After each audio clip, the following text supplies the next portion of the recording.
Hi friends! You may remember that back in August, I visited the gravesite of actress Heather Angel up in Santa Barbara, California. She played the role of Mrs. Havisham on the popular 1960s TV sitcom called Family Affair. Well, after I visited her gravesite, some of you suggested that I visit the gravesites of the rest of the cast of Family Affair, so that's where I'm headed today. Two of them are buried right here at Westwood Village Memorial Park in Los Angeles. And while I'm here, I'm going to visit the gravesites of a few other people that you might be surprised are also buried here in this cemetery.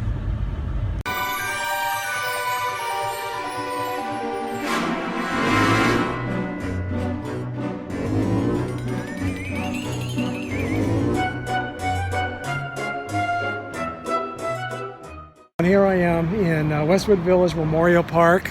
As you can see the sign back there. You can see the big skyscrapers around. Look at this.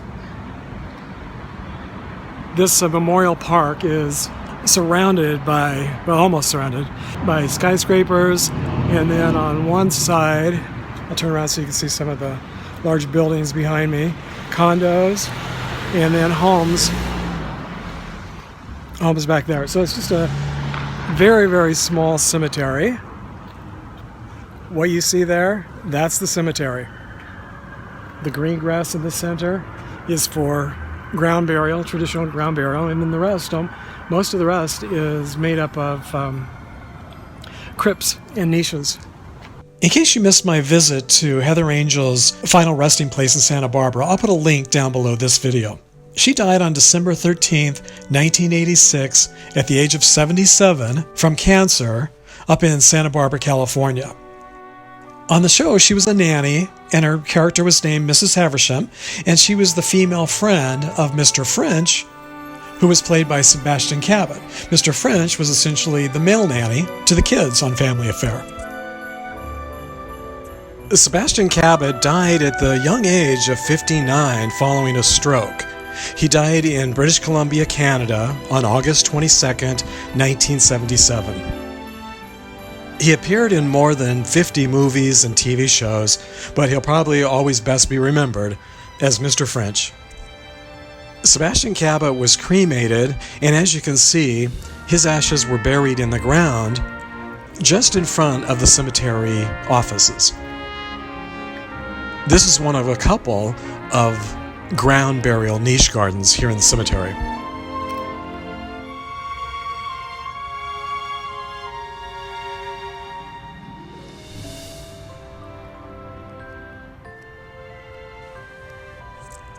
On the show, Brian Keith played Bachelor Bill Davis, or Uncle Bill.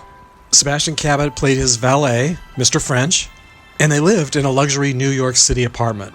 When Uncle Bill's brother and sister-in-law are tragically killed in an auto accident, Bill reluctantly agrees to take in and raise their 3 orphan children, Sissy, Buffy, and Jody. The popular TV sitcom ran for 5 seasons from 1966 to 1971.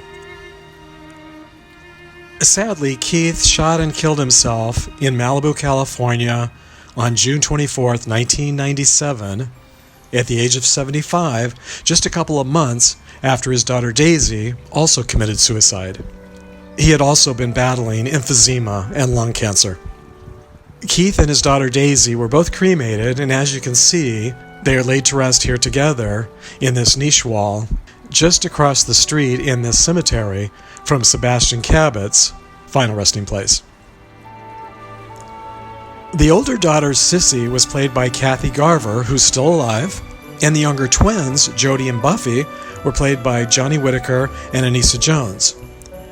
Johnny Whitaker is still alive, but sadly, Anissa Jones, who played Buffy, died at the young age of 18 from a drug overdose on August 28, 1976, in Oceanside, California. She was cremated, and the whereabouts of her ashes are currently unknown. Actress Nancy Walker joined the show for the final season as Uncle Bill's housekeeper, and she died of lung cancer in Studio City, California on March 25, 1992, at the age of 69, and she was also cremated, and her ashes were reportedly scattered at sea. And even though she appeared for one season on Family Affair, she'll probably always best be remembered for playing Rhoda's mom on the television sitcom Rhoda.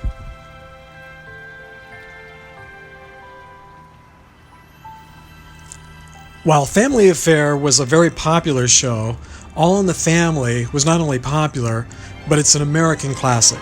And the star of that show was actor Carroll O'Connor, and he's buried in this cemetery as well. So in my tribute today to famous families, his gravesite is next. On June 21st, 2001, actor Carroll O'Connor died from a heart attack at the age of 76 in Culver City, California. O'Connor is best known for playing Archie Bunker, one of the most iconic and best-known characters in TV history, on the CBS TV sitcom All in the Family that aired from 1971 until 1979. In 1971, I was living with my grandmother, and I remember coming home one night to find her watching the brand new TV show All in the Family. At first, I was completely turned off by Archie Bunker's bigoted character and couldn't believe that she would watch such a show. But by the second or third episode, I was completely hooked. I was a long-haired hippie like Michael Stivic, or Meathead, Rob Reiner's character, and she was very dogmatic and black and white about everything and identified with Archie. So watching All in the Family really was like holding up a mirror to our own relationship and family. And in case you're having a hard time picturing me with long hair, or any hair for that matter, here are two pictures of me back in 1971. That's me on the left and on the right, and that's my friend Barbara in the middle with the short hair. Hard to believe, right? During my life, I've only been to 3 live TV show tapings, and All in the Family was one of them. I remember seeing it with my good friend Fritz. The show really broke new ground by tackling controversial topics like racism and gay rights, religion and abortion, the Vietnam War, and so many other topics that were never discussed, especially on TV sitcoms. All in the Family was a huge hit and a #1 show. It's also considered by almost everyone to be one of the greatest U.S. TV sitcoms of all time. So if you haven't seen it, definitely check it out. Hugh O'Connor was an actor best remembered for his role as Officer Lonnie Jameson on the popular drama In the Heat of the Night, which aired from 1988 until 1994. And he co-starred with his father, Carroll O'Connor. Over the years, I visited the gravesite of Carroll O'Connor many times, and I always thought that his son, Hugh O'Connor, was buried with him. But it turns out that this is just a cenotaph or memorial to his son, whose ashes are interred in Rome, Italy. Sadly, on March 28, 1995, Hugh shot and killed himself in Pacific Palisades, California, at the young age of 32. Actress Jean Stapleton played Edith Bunker, the ditzy but very lovable wife of Archie Bunker. She died on May 31st, 2013, at the age of 90 from natural causes, and was cremated. She won 3 Emmy Awards and 2 Golden Globe Awards for her role as Edith Bunker, also known affectionately as Dingbat. Sadly, her ashes were either scattered or given to family, and she has no current final resting place to visit. Back in the center lawn section, not far from Sebastian Cabot's final resting place, is the gravesite of Richard Dawson. The actor, comedian, and game show host got his big break in the 1960s on the popular sitcom Hogan's Heroes. He played Corporal Peter Newkirk, and the show aired for 6 seasons from 1965 to 1971. But he's probably best remembered as the original host of the popular TV game show Family Feud. The show premiered on ABC in 1976, and Dawson was the host for nearly 2 decades. Dawson died at the age of 79 from complications from esophageal cancer in Los Angeles on June 2, 2012. And just a few rows away from Dawson's gravesite is the final resting place of actor Bob Crane, who was the star of Hogan's Heroes. Crane died June 29, 1978, at the age of 49 in Scottsdale, Arizona, after being bludgeoned to death. His murder is still unsolved today. The next person I'm going to visit here in the cemetery today is not someone you necessarily think of when you think of family or family TV shows, but he is interred here with his family, and he was nominated for an Academy Award for writing the song, music, and lyrics for the 1969 movie A Boy Named Charlie Brown, which is one of the most popular family movies of all time. The crypt of Rod McEwen is very close to Marilyn Monroe's crypt, but I've never seen anyone do a video of his final resting place. I've seen hundreds of Marilyn's and Hugh Hefner's, and I've done a few myself, but I didn't even realize. I've been wanting to come and visit him for a long time, and I searched and searched. I've been here for hours searching primarily for him, and I could not find his crypt. And so I just happened, after I found just about everybody else I was looking for today, I thought, well, let me just take one last look, and sure enough, there he was. Rod McEwen is considered to be one of the best-selling poets in history. He was a poet, singer, songwriter, and actor. He was nominated for Academy Awards, for Grammy Awards, for the Pulitzer Prize. His songs have sold over 1 million recordings worldwide, and 60 million copies of his poetry books have been sold worldwide. And the darker crypts straight ahead are those of Marilyn Monroe on the right and Hugh Hefner on the left. He recorded more than 200 albums, and many of them went gold or platinum.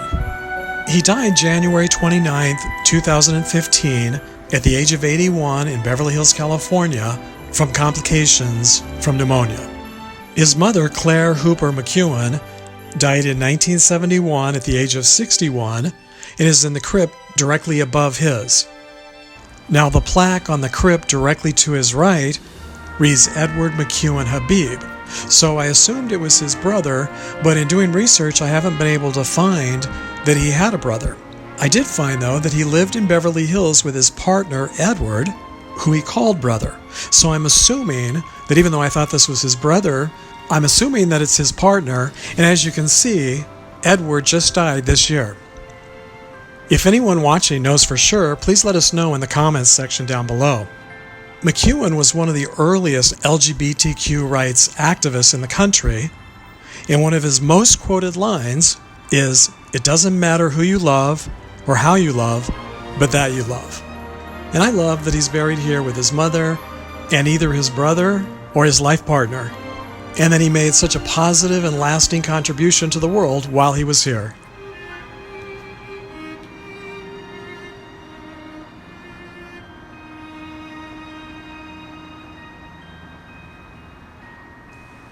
And that's the entrance gate, straight ahead and to the right.